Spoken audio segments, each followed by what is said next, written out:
জামা কাপড় কত কিছু তোমাদের আমরা এতটুকু পাইনি। হ্যাঁ, আমরা দিতে ছেলেদেরকেও এতটুকু দিতে পারিনি।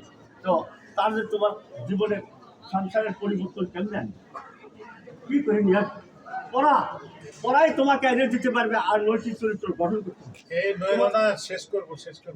নৈতিক চরিত্র গঠন করতে হবে। সুন্দর চরিত্রবান হবা, সুন্দরভাবে লেখাপড়া করবে, আয়ত্ত করবে, যা করবে তা যেন তোমার জীবনে কি হয়ে যায়, এসেট হয়ে যায়, মূল্য তোমার জীবনের মূলধন হয়ে যায়। এইভাবে লেখাপড়া করিয়ে ফেলবে। আমার কথা অনেক বেশি হয়ে যেতেছে, আমি এখন তোমাদের শেষ করে দিচ্ছি। এবং আমার এই কথাটা একটা থাকবে, যারা লেখাপড়া করতেছো, ছাত্রছাত্রী যারাই থাকো, যে পরিবার থেকে এসে থাকো না কেন, মনোযোগ দিয়ে লেখাপড়া করে মানুষ হয়ে যাবে।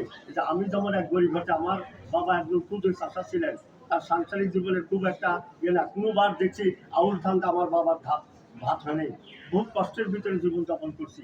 হ্যাঁ, আমি এসএসসি পাস করছি, জীবনে কোনদিন প্যান্টের মুখে পাও দেয়নি, পড়া তো দূরের কথা পাও দেয়নি। কি জানি যদি আবার মেট্রিক পাস করতে না পারি, আমি দেওয়ার হাই স্কুলে ফার্স্ট হয়, আমার চিন্তা ছিল যদি আমি মেট্রিক পাস করতে না পারি তাহলে তো প্যান্ট পরা মানুষ বলে তুই আবার ম্যান করে বেড়াইছ।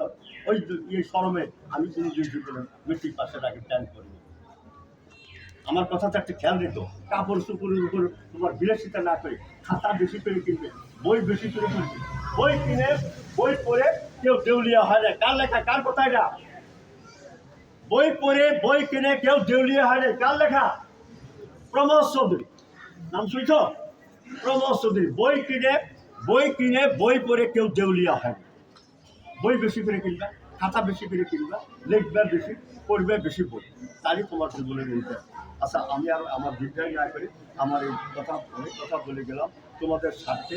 আর তোমরা যদি মনে করতে পারো তাহলে কাজ হবে। আমি এখন শেষ করছি। আসসালামু আলাইকুম।